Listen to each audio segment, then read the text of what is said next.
요한복음 5장 1절에서 18절 말씀인데요.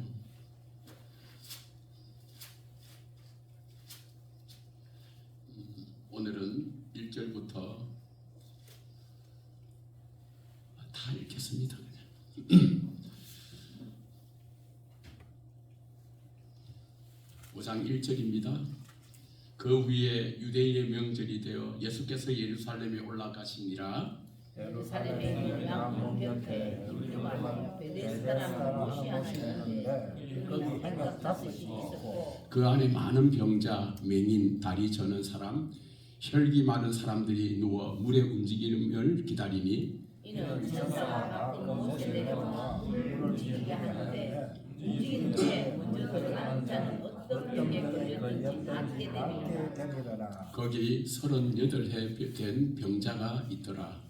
예수께서 그 누운 것을 보시고 여기 벌써 오래됐느냐 하시고 이르시되 내가 낫고자 하느냐. 병자가 대답하되 주여 물이 움직일 때에 나를 못에 넣어주는 사람이 없어 내가 가는 동안에 다른 사람이 먼저 내려가나이다. 예수께서 이르시되 일어나 내 자리를 들고 걸어가라. 그 사람이 곧 나서 자리를 들고 걸어가니라. 이날은 안식일이니 유대인들이 병난 사람에게 이르되 안식일인데 내가 자리를 들고 가는 것이 옳지 아니하니라. 대답하되 나를 낫게 한 그가 자리를 들고 걸어가라 하더라 하니 그들이 이때 너에게 자리를 들고 걸어가라 한 사람이 누구냐 하되 고침을 받은 사람은 그가 누구인지 알지 못하니 이는 거기 사람이 많음으로 예수께서 이미 피하셨음이라. 그 후에 예수께서 성전에서 그 사람을 만나 이르시되 보라 내가 나았으니 너 심하시지 않게 다시는 죄를 범하지 말라 하시니 그 사람이 유대인들에게 가서 자기를 고치신 이는 예수라 하니라. 그러므로 안식일에 이러한 일을 행하신다 하여 유대인들이 예수를 박해하게 될지라. 17절 18절은 함께 읽겠습니다. 예수께서 그들에게 이르시되 내 아버지께서 이제까지 일하시니 나도 일한다 하시매 유대인들이 이로 말미암아 더욱 예수를 죽이고자 하니 이는 안식일을 금할 뿐만 아니라 하나님을 자기의 친아버지라 하여 자기를 하나님과 동등으로 삼으시니라. 아멘. 제가 지난 한 주간에 제가 몇 년간 예수를 믿었는가 계산을 해보았습니다. 참 쓸데없는 생각이지. 제가 올해 67인데 중2 때 예수를 믿었으니까 16살에 제가 예수를 믿었더라고요. 그러니까 좀 제 나이가 67이지만 초등학교 때는 학교를 가고 싶지 않아서 8살에 안 들어가고 도망쳐가지고 하루를 빼먹고 9살에 들어갔습니다. 그래서 16세 때 예수를 믿고 51년째 예수를 믿고 있습니다. 근데 이제 51년 동안 예수를 믿으면서 얼마나 내 자신이 새 사람이 되어 있는가 이런 고민을 많이 해보고 뒤돌아보게 되었습니다. 그래서 제가 예수를 51년 동안 믿으면서 그래도 그나마 요즘이 제일 낫다 이런 결론을 저 나름대로 내렸습니다. 그래서 왜 나을까 이런 생각을 해보니까 제가 마음으로 죄를 짓지 않고 또 제가 또 뭐 어떤 행동이나 말이나 이전보다도 더 성령 안에서 나는 죽고 성령으로 살기 때문에 죄를 조금 더 옛날보다는 적게 짓지 않나 이런 생각이 들었습니다. 그래서 상주라 참 대견하다 이런 생각이 제 개인적으로 들었습니다. 그래서 오늘 제가 이 말씀을 한 주간 38년 된 병자를 묵상하면서 이 사람 38년 된 병자의 병은 오늘 보면은 누구의 죄로 병이 온 것도 아니고 또 하나님의 섭리와 하나님의 뜻을 나타내고자 한 것도 아니고 귀신이 준 병도 아니고 하나님의 영광을 나타내고자 한 병도 아니라 본인의 죄로 병이 왔다는 것이 뒤에 기록되어 있습니다. 그래서 제가 뭐 앞으로 더 건강하고 장수하기 위해서 죄를 안 지어야 되겠다 이런 묵상을 해서 이 말씀을 전하는 게 아니라 오늘 저와 여러분이 사실은 우리가 90살까지 뭐 어떤 사람은 황창영 신부는 뭐 앞으로 우리는 120살까지 산다 해도 우리는 기대하지 않습니다. 120살까지 살아서 뭐 하실 겁니까? 그지요? 우리는 뭐 건강하게 살다가 주님 부르시면 가야지. 그래서 최소한 90은 안 살겠나? 저희 장인어른이 며칠 전에 가서 뵈니까 93세입니까? 94세입니까? 93세인데 너무 건강하신 거예요. 지난번에 만난 것보다 더 건강하고 치매는 약간 있지만 얼굴도 너무 달라졌더라고요. 그래서 제가 다 갈 때마다 예수 영접을 다시 시키고 기도를 해주고 이렇게 했습니다. 그런데 참 기뻤던 일은 예수님은 나의 주님이십니다. 이 귀가 어두우니까 공장에 오랫도록 그 사무직으로 있었지만 너무 귀가 빨리 가가지고 예수님은 나의 주님이십니다. 나는 예수님을 믿습니다. 나의 죄를 주님 용서해 주세요.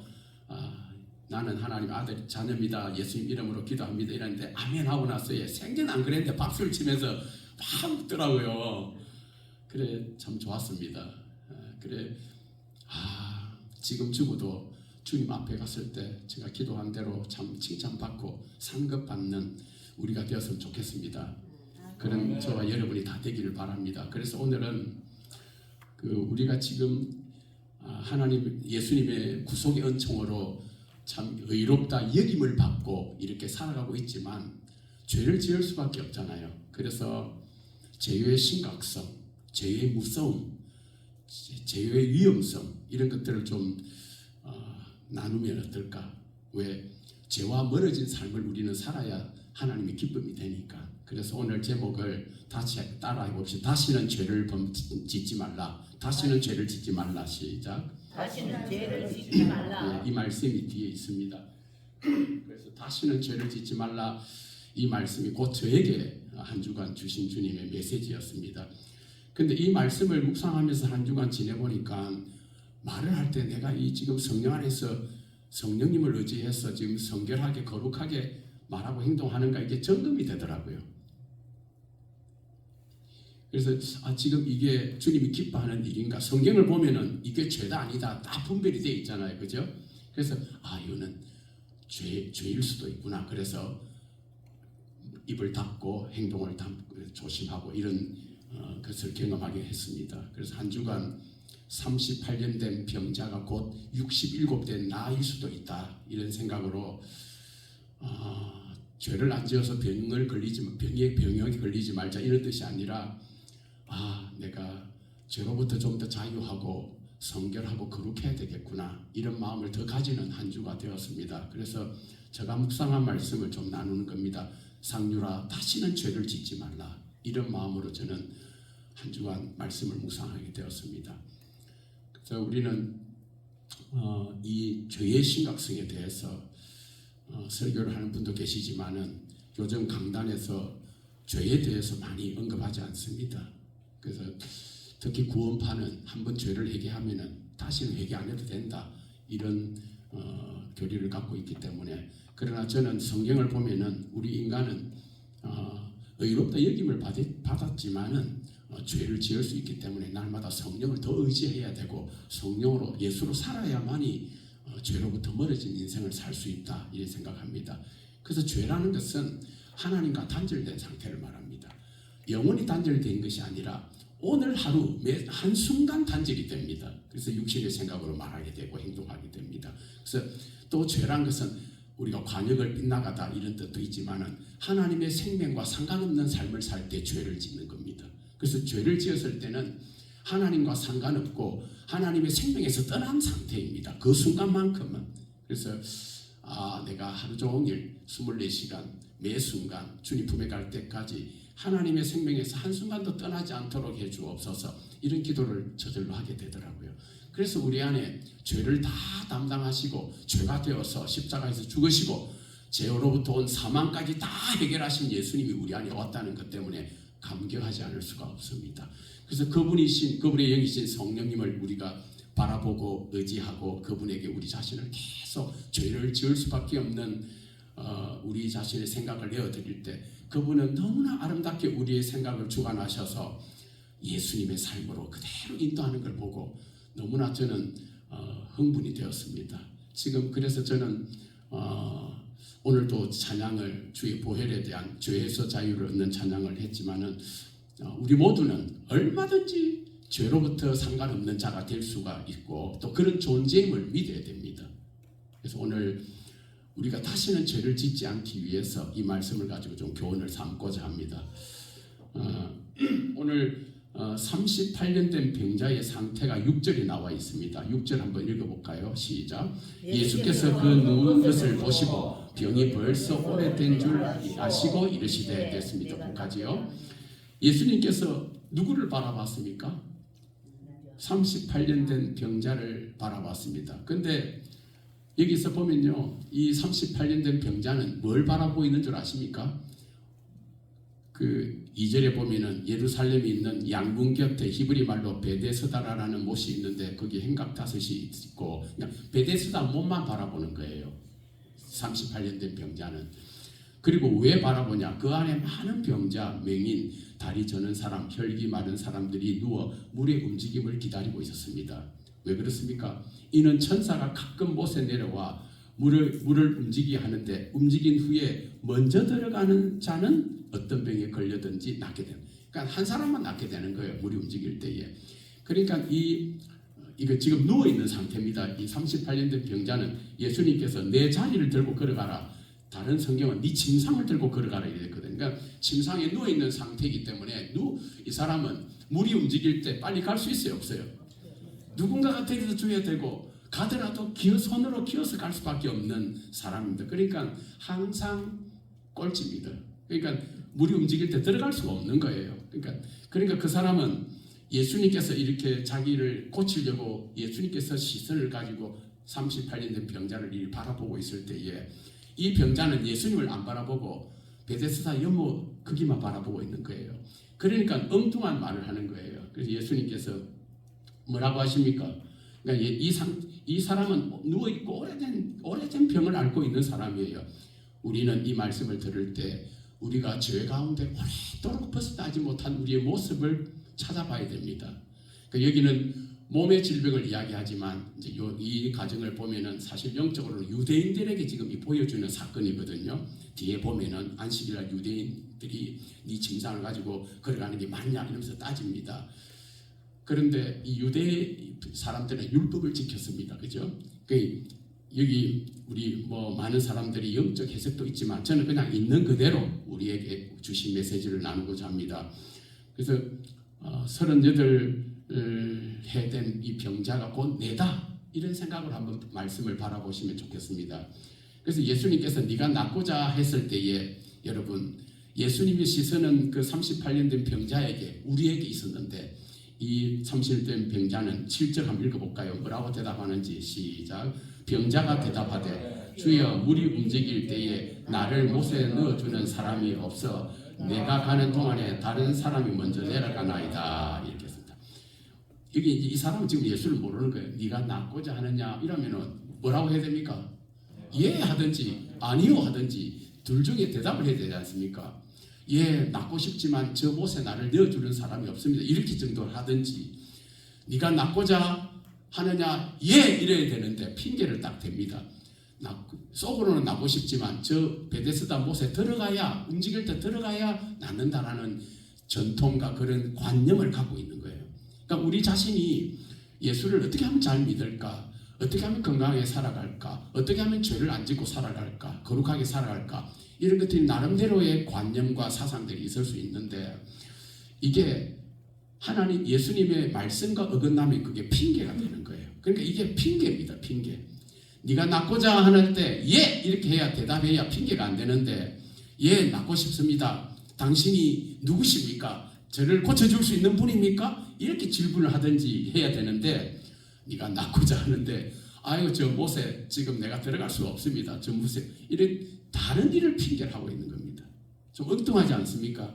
예수님의 시선과 마음은 이 38년 된 병자를 고치고자 하는 마음인데 이 환자는 다른 곳을 바라보고 관심을 가지고 있다는 겁니다. 그래서 예수님의 시선이 우리에게 탁 올 때 우리도 예수님의 시선을 탁 봐야 되는 거죠. 그래서 항상 우리는 예수님으로 내 안에 계신 예수님을 향한 시선이 끊어지지 않아야 됩니다. 그렇게 되기를 예수님을 축원합니다.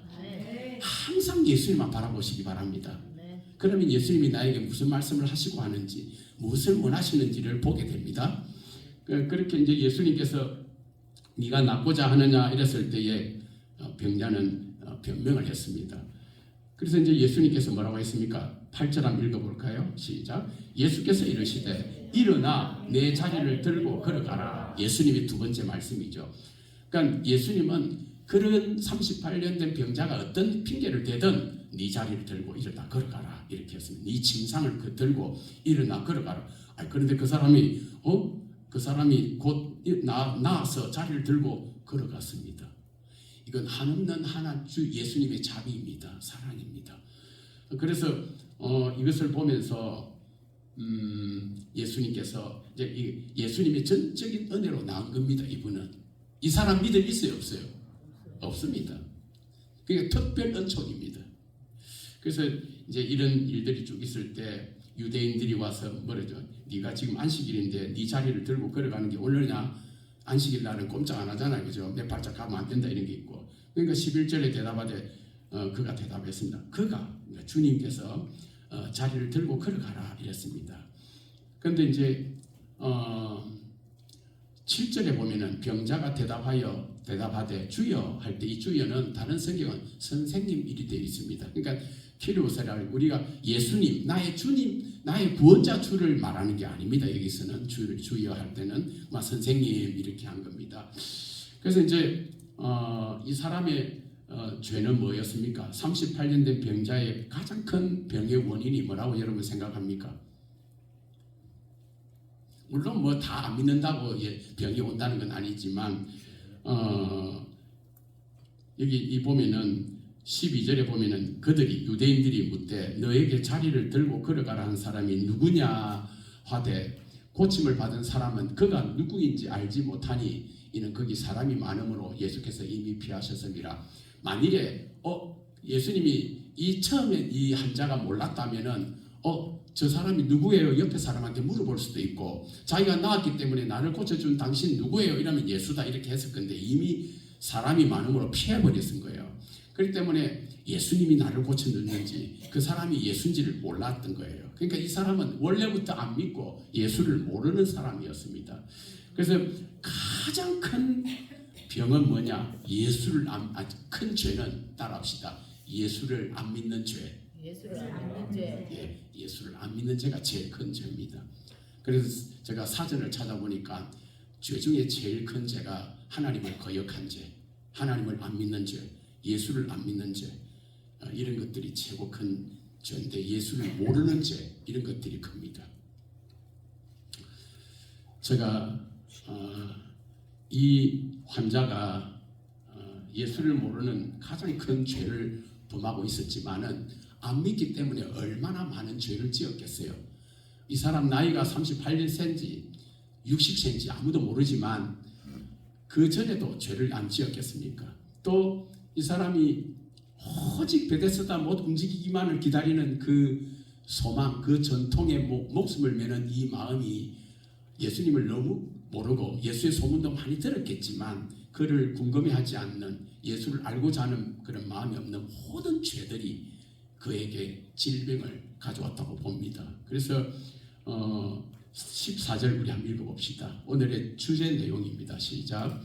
그 후에 예수께서 성전에서 그 사람을 만나 이르시되 보라 내가 나았으니 더 심한 것이 생기지 않게 다시는 죄를 범하지 말라. 오늘 말씀의 주제가 죄를 범하지 말라. 다시는 죄를 범하지 말라 이것입니다. 그러니까 이 사람에게만 적용해 보면은 네가 죄 때문에 네 병이 왔으니 다 내가 이제 너를 낫게 해줬으니 네가 다 나았다. 그런데 다시 죄를 지으면 더 큰 질병이 올 것이다라는 뜻입니다. 그래서 현대어 성경이나 공동번역 성경을 보니까 현대어 성경이 이렇게 되어 있어요. 더 무서운 병에 걸리지 않도록 다시는 죄를 범하지 말라 이랬고 공동번역에서는 자 지금은 네가 병이 다 깔끔히 다 나았다. 다시는 죄를 짓지 마라. 그렇지 않으면 더욱 병이란 단어가 안 나오고 흉한 일이 너에게 생길지도 모른다 이랬습니다. 흉한 일. 이 죄가 이런 엄청난 결과를 가져온다는 겁니다. 여러분 마음속에 지금 나는 뭐 특별히 죄를 안 짓고 있으니 다행이네 이런 마음을 여러분이 가지라는 것이 아니라 우리가 성령 안에서 성령님만이 모든 죄에 대해서 가르쳐 주시니까 살펴보는 시간이 되었으면 좋겠다는 마음으로 이 말씀을 전합니다. 그래서 예수님 말씀은 뭡니까? 다시는 죄를 범하지 말라. 왜? 더 흉한 일이 생기고 더 큰 질병이 올지도 모른다라는 거예요. 그래서 제가 이 말씀을 보다가 요한 3서, 제가 요한 1서를 참 많이 묵상을 했는데 요한 3장, 요한 1서 3장 6절에 이런 말씀이 있습니다. 그 안에 거하는 자마다 범죄하지 아니하나니 범죄하는 자마다 그를 보지도 못하였고 그를 알지도 못하였느니. 그러니까 범죄하는 것은 뭡니까? 예수를 알지 못하고 예수를 보지 못하고 예수를 믿지 않을 때는 범죄하게 되어 있습니다. 그런데 우리는 어떻습니까? 예수를 믿습니까? 안 믿습니까? 예, 지금 한국 교회가 거대해지고 빌딩도 커지고 뭐 건물을 성전이라 하면서 엄청 돈을 들여 리모델링하고 짓고 하지만은 거기 들락날락하는 많은 교인들이 있습니다. 근데 그 사람들이 진짜 믿느냐 안 믿느냐는 죄를 짓느냐 안 짓느냐를 보면 됩니다. 그래서 우리가 저 자신도 내가 죄를 짓느냐 안 짓느냐, 마음의 병, 질병, 뭐 죄나 육신적으로 이 바깥으로 드러난 죄를 내적 외적 죄를 짓느냐 안 짓느냐, 이것 따라 내가 지금 진짜되게 예수 잘 믿는 것인지 안 믿는 것인지 표가 난다는 겁니다. 그래서 영락교회를 오랫동안 섬기다가 소천하신 한경직 목사님께서 수많은 목회자들이 목사님 목회 성공하려면 어떻게 하면 됩니까? 평소에 많이 찾아왔습니다. 그분이 유명한 말이 있습니다. 예수 잘 믿으세요. 예수 잘 믿는 게 뭡니까? 주인을 바꾸는 거죠. 오직 예수님만이 나의 주인이 돼가지고 모든 생각, 감정, 의지, 마음이 예수님 것, 성령님 것. 그러므로 우리의 입에서 나오는 모든 말이 오직 성령을 따라 범죄하지 않는 거룩한 말들, 삶의 행동들, 이것이 예수 잘 믿는 거죠. 그래서 오늘 예수님께서 이 38년 된 환자에게, 병자에게 네 병이 다시는 더 심한 것이 생기지 않게 다시는 죄를 범하지 말라. 여러분, 우리가 지금 이리 사랑하는 또 하나님 은혜지만 앞으로 우리가 하나님 싫어하는 어떤 범죄를 계속 지어 나갈 때 하나님께서 인내하시다가 결국 징계를 한번 하십니다. 돌아서게 하시기 위해서. 그래서 우리는 이 38년 된 병자의 이 병의 원인이 뭡니까? 예수를 알지 못하고 자기 마음대로 살았던 것들이 가장 큰 죄라는 것이 13절에 우리가 볼 수 있습니다. 자, 믿는 자도 죄를 짓지 않습니까? 그래서 예수님께서 산상수훈 마태복음 5장에서 7장까지 보면은 우리 믿지만 성령을 따라 행하지 않는 육신의 일을 쫓아 육신의 생각으로 사는 사람들이 짓는 죄에 대해서 산상수훈에서 많이 언급해놨습니다. 여러분, 제가 탁 스쳐가듯이 한번 불러드리니까 한번 살펴보세요. 나는 어떤 죄에 해당하는가? 가끔 이런 거. 첫째로 빛과 소금이 되어라. 예수님께서 그 빛과 소금이 안 되면 죄다. 그리고 살인죄다. 살인죄를 지지 말라. 살인죄는 따라합니다. 노하는 것, 분내는 것, 썩내는 것, 이거 살인죄입니다. 그래서 우리에게 가장 많이 적용이 될 수 있습니다. 내가 썩내는 것 살인죄입니다. 그리고 따라합니다. 욕하는 것, 미련한 놈이라고 말하는 것, 못된 놈이라고 말하는 것, 저렇게밖에 할 수 없나라고 말하는 것, 지옥불에 들어간다고 되어 있습니다. 근데 성경을 알아도 성도들은 무서워하지 않습니다. 다 간음, 악한 자를 대적하는 것. 여러분, 악한 자를 대적한다는 그 말씀에 보면은 오른쪽 뺨을 때리면 아유 그렇게 속상합니까? 자, 왼쪽 뺨도 때리세요. 그도 쏘고 달라면 아유 그래요. 그도 또 가져가세요. 우리가 하면 아유 뭐 그 뭔가 심리 내가 할게요. 악한 자를 대적하지 말라는 겁니다. 이에는 이대로, 이에는 이로, 또 뭡니까? 눈에는 눈으로 해라 마라. 절대 해서 안 됩니다. 그런데 한국 교회 성도들 정말 이에는 이로 눈은 눈으로 많이 합니다. 이거 문제 있습니다. 악한 자를 대적하면 안 됩니다. 항상 사랑으로 대적하여 우리가 대해야 됩니다. 원수를 사랑하라 마라. 사랑하라. 예, 옆에 있는 사람 원수이면 사랑해야 됩니다. 그거 죄입니다. 그 다음에 구제, 기도, 금식 드러나게 하라 마라. 은밀하게 하였습니다. 은밀하게 하지 않는 게 아니 기도하고 구제하고 금식하는 게 얼마나 좋습니까? 은밀하게 해야 죄를 짓는 게 아니라고요. 그 다음에 재물을 사랑하라 마라 하지 말했죠. 의식주 생활에 대한 염려하지 절대 하지 말했습니다. 따라합시다. 염려, 근심, 걱정은 예수님이 싫어하는 죄 중에 하나다. 가장 싫어하는 죄 중에 하나입니다. 염려, 근심, 걱정. 그래서 또한 비판도 그렇습니다. 따라합니다. 남을 비판할 때 예수님이 제일 싫어한다. 아멘입니다. 그리고 이제 7장에 보면 주여 주여 하는 자마다 다 천국에 들어갈 것이 아니요 다만 아버지의 뜻대로 행하는 자만이 천국에 들어간다 했습니다. 그래서 아버지의 뜻대로 행하지 않는 것들이 큰 죄라고 되어 있습니다. 여러분이 몰라서 지금 나누는 게 아니라 한번 점검해 보라는 겁니다. 또 갈라디아서 5장 19절에서 21절에 성령을 따라 행하지 않고 믿는 자들이 육체를 따라 행할 때 나타나는 죄가 있습니다. 음행, 더러운 것, 음란, 호색입니다. 우상숭배, 그 다음에 주술, 원수매점, 분쟁, 시기, 분냄, 여기도 분냄 나오죠. 화내면 큰일 납니다. 그래서 당 짓는 것, 분열함, 이단, 투기, 술취함, 방탕함, 또 그와 같은 것들이라고 되어 있습니다. 이 사람들은 하나님 나라를 유업으로 받을 수 있다 없다? 없다고 되어 있습니다. 그래서 우리 60세 이상 되시는 분, 우리 이희재 집사 빼고는 정신 바짝 차려야 됩니다. 네, 언제 그래 저희 집사람하고 이번 주 나눈 게 내일 없다. 어제는 지나갔고 지금이 제일 중요하다. 지금이 제일 거룩해야 되고 지금이 제일 중요하다는 겁니다. 내일 없습니다. 어떤 자매가 제가 뉴스를 들었는데 언니 옷 좀 잠시 빌려 입고 갈게 하고 나갔는데 교통사고로 죽었습니다. 20대 아가씨가. 그러니까 그 자매가 예수 믿는 사람인데 여러분 내일은 없습니다. 오늘밖에 없습니다. 오늘이라도 지금밖에 없다고 이렇게 이야기를 하더라고요. 그래서 확 충격을 받았습니다. 그렇구나. 내가 지금 내려가다가 계단에 구불러가 어찌 될지도 모르고 어떤 장로님이 건강한 식당 밥상 아주 맛집인데 그지요. 우리 한 번씩 갔는데 그 장로님이 사가 따러 가가지고 사다리 1미도 안 될 사다리에서 구부러져가지고 목뼈 불러 지금 1년 가까이 11일 되면 1년인데 누워 있습니다. 내일은 없습니다. 그래서 지금 잘 죄를 멀리해야 된다는 겁니다. 그리고 우리가 죄를 짓는 것은 요한일서 3장 6절에 보면은 예수 안에 있지 않는 것, 즉 나는 죽고 예수를 안 살고 성령을 안 사는 것 다 죄입니다. 그리고 요한일서 3장 8절에 보면은 죄를 짓는 자마다 뭐에게 속했다고요? 마귀에게 속했답니다. 죄를 짓는 자마다. 놀랍지 않습니까? 그러니까 죄를 짓는 자마다 마귀에게 속하나니 마귀는 처음부터 범죄함이라. 하나님의 아들이 나타난 것은 마귀의 일을 멸하십니다. 저는 이걸 하나님이 예수님이 나타나신 것은 마귀의 일을 멸하지만 마귀가 짓게 하는 죄를 멸하라 하심이라 이렇게 받아들여도 됩니다.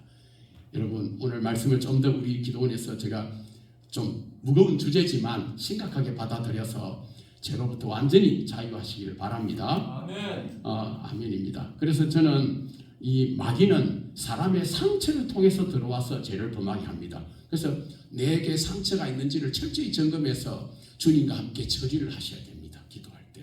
이거 안 하면은 자꾸 상처 때문에 분나고 상처 때문에 원망 불평하게 됩니다. 그래서 이스라엘 백성들이 다 죽었잖아요. 원망 불평 때문에. 그래서 여러분들 오늘 이런 죄의 종류는 너무나 많습니다.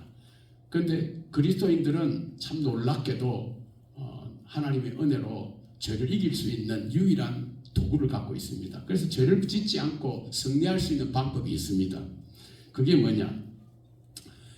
여러분 예수를 잘 믿는 것은 죄와 멀어진 상태라고 믿어야 됩니다. 지금 여러분은 예수 잘 믿습니까? 그럼 죄와 상관없고 멀어져 있는 상태입니다. 할렐루야.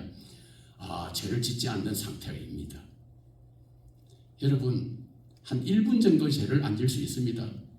1시간 정도도 안 질 수가 있습니다. 그러다 보면 하루 안 짓고 이틀 안 짓게 됩니다.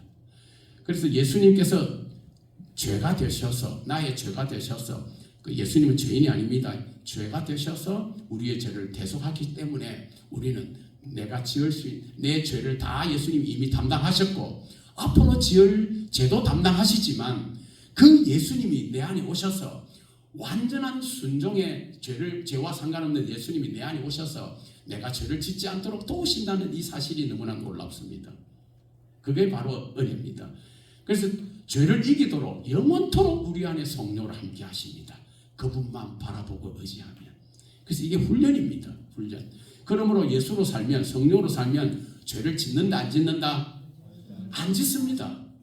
죄는 하나님과 완전히 분리된 상태, 하나님의 생명과 완전히 단절된 상태이기 때문에 우리는 하나님으로부터 난 존재인데 죄를 짓게 될 때는 그 순간은 하나님의 생명과 분리가 되어버립니다.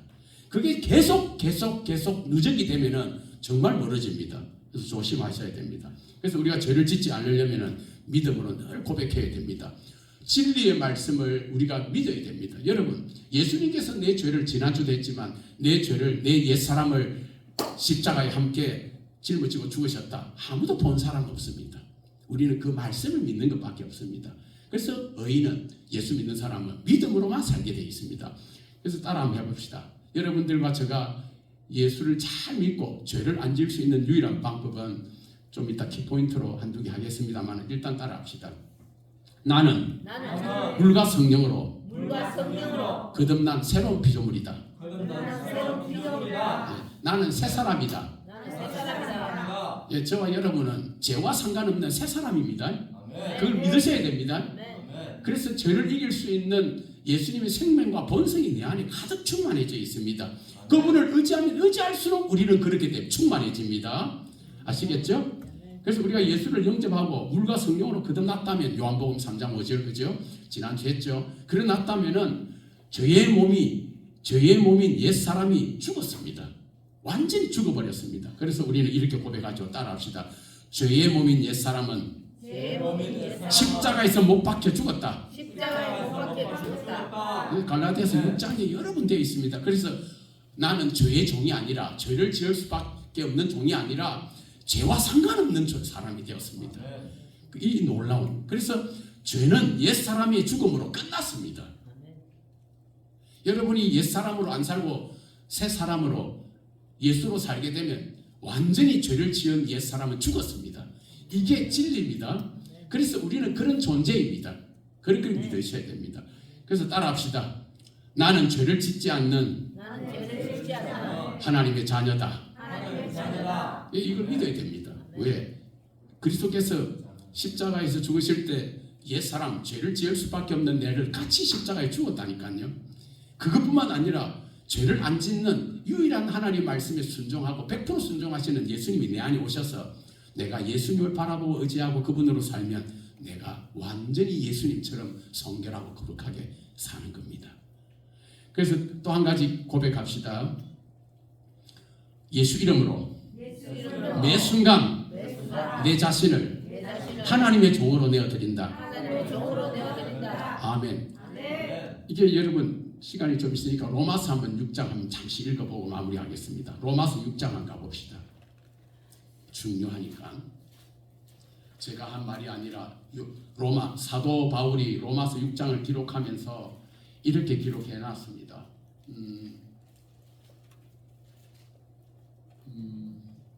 로마서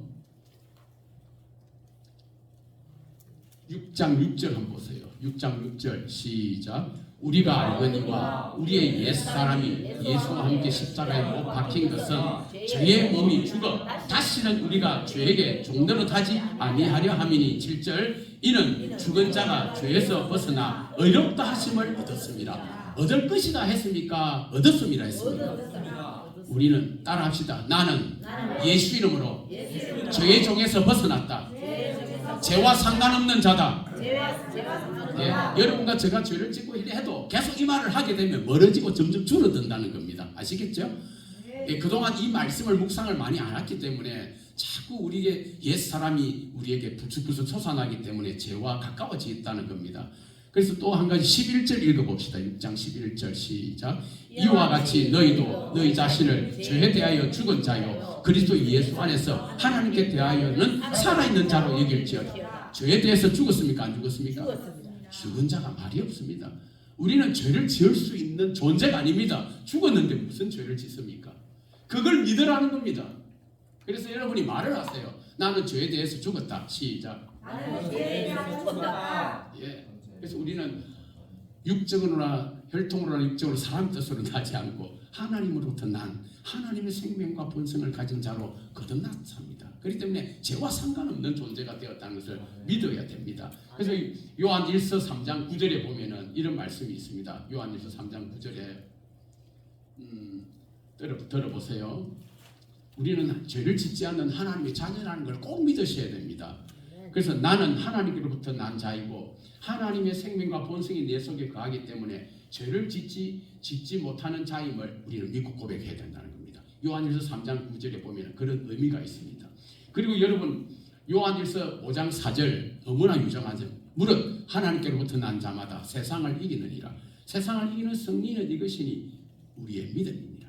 그래서 우리는 5절까지 보면은 4절 5절을 보면은 세상이 뭡니까? 마귀가 다스리는 주인 노릇하는 죄를 짓게 하는 세상입니다. 이것을 우리는 믿음으로 이기는데 이 믿음이 뭡니까? 나는 죄로부터 자유한 자다. 나의 죄를 짓는 옛사람은 죽었다. 이 믿음을 가져야 됩니다. 그 믿음이 좀 더 활성화되기 위해서는 입으로 뭘 하라고요? 고백을 하라는 겁니다. 그래서 여러분과 오늘 말씀 마지막으로 이 고백을 하고 싶습니다. 저는 사실은 이런 생각을 많이 합니다. 어떤 예를 들어서 저희 집사람하고 이 산에서 살고 있잖아요. 제가 여기 내려오는 멧돼지한테 욕을 하겠습니까? 누구하고 이 관계를 하겠습니까? 전화 오거나 이렇게 하는 사람하고 대화할 수밖에. 제가 고라니한테 뭐라 하겠습니까? 오직 집사람밖에 없지 않습니까? 그러니까 가장 범죄하기 좋은 상대는 아내라는 거예요. 옆에 사람. 그러니까 내가 육신을 따라 성령을 따라 내가 잠시 육체가 확 솟아날 때 잔소리가 나오고 비판하게 되고 성질 부리고 이러는 것 밑에 있는 포장마차 윤판년 사모님한테 안 합니다. 그분은 나한테 국수 주고 오뎅 주고 항상 감사합니다 합니다. 아내한테 하게 된다니까요. 아무것도 아닌데 어느 날 나는 죽었다고 고백을 하지 않고 있으면은 마귀가 우는 사자처럼 내 육신의 생각을 설설 건드려서 별것도 아닌데 짜증을 내게 하고 신경질을 내게 하고 분을 내게 하고 아니 지금은 없습니다. 물론 없는데 가끔 일어날까 말까 할 때 그럴 때 어찌 하는 줄 압니까? 죄 지으면 안 된다. 다 그 생각합니다. 우리 인간은 스스로 죄를 안 지을 수가 없습니다. 그래서 제가 마지막에 제 설교 노트에 이렇게 해놨습니다. 죄의 위험성, 심각성, 그리고 죄로부터 나타나는 그 결과를 네가 조심해라.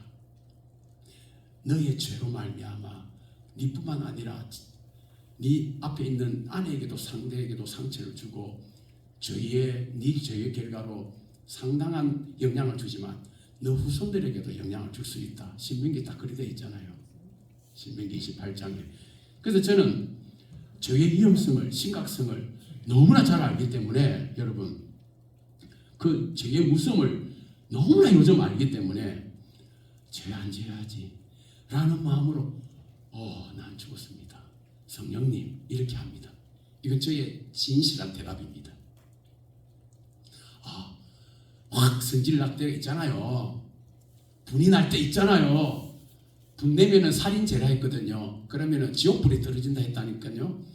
인간은 그런 것들이 다 속에 육체의 일이 있습니다. 그럴 때 나는 죽고 예수로 사는데 예수님이 이 상황이면 지금 썩 낼 낀가? 분 낼 낄까? 짜증 낼 낀가? 원망, 불평, 걱정, 의심할 건가? 이걸 딱 생각하게 됩니다. 그래서 요즘 저 자신이 집사람은 죄를 어떻게 보는지 모르지만 상당히 노력하고 있습니다. 죄 안 지어야지. 죄가 얼마나 무서운데 자꾸 자각하고 인식합니다. 그렇다고 눌림받지 않습니다. 죄 안 지어야지. 죄 이렇게 안 다닙니다. 자유하면서도 육신의 생각이 퍽 나고 여러분 우리 남자들 알잖아요. 여자분들은 잘 성질 안 내지만 뭔가 훅 올라올 때 있잖아요. 그거 있습니다. 그걸 혈기라 하거든요. 혈기는 피혈자입니다. 피혈. 그러니까 부모로부터 받는 게 많습니다. 유전적으로. 우리 아버지가 그랬거든요. 확 했거든요.